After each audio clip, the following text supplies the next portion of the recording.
আমরা একটা দিনকে কিভাবে শুরু করব এবং কিভাবে শেষ করব সেই হিসাব আমরা আগের দিন রাত্রেবেলা থেকেই ঠিক করে রাখি।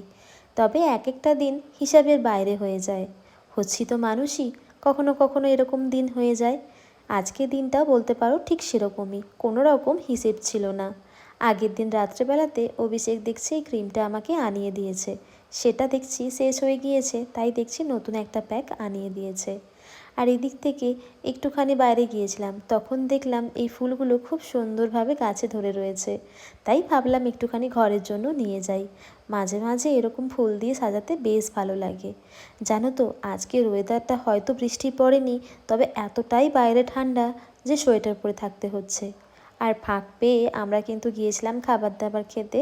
তারপরে ভাবলাম একটুখানি বাড়ি এসে নেল পলিশ পরবো। অনেক দিন ধরে নেল পলিশ পরা হচ্ছিল না, তাই এত সুন্দর একটা গ্রিন কালার দেখে ভাবলাম পরে নিই। আজ না ঠিক করেছি কয়েকটা জিনিস আমি আমার পছন্দ মতো অ্যাড টু কার্ট করে রাখবো। আসলে অভিষেক সবসময়তেই বলে তোমার যা যা লাগবে একটা কাজ করবে, তুমি উইশ লিস্টে অথবা অ্যাড টু কার্ট করে রেখে দেবে। এতে কি হবে, যখন আমার কিছু নেওয়ার থাকবে তখন একসাথে অর্ডার করে দেব।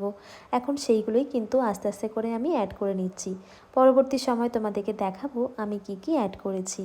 আর রাত্রেবেলা ডিনারের জন্য অভিষেককে বললাম ঘরে আর খেতে ইচ্ছে করছে না, চলো বাইরে গিয়ে একটুখানি খাওয়া দাওয়া করে আসি। আর আজ যেখানে আমরা ডিনার করতে গিয়েছিলাম সেখানে তো কোনো রকম প্ল্যান করে আমরা যাইনি, তাই হঠাৎ করে যেহেতু গেছি তাই বাড়ির পাশেই একটা কেরালা রেস্টুরেন্টে চলে গিয়েছিলাম, তো সেখানেই ডিনারটা কমপ্লিট করলাম। আর এই চিলি চিকেনটা কিন্তু একদম নর্থ ইন্ডিয়ান স্টাইল বানানো করিয়েছিলাম।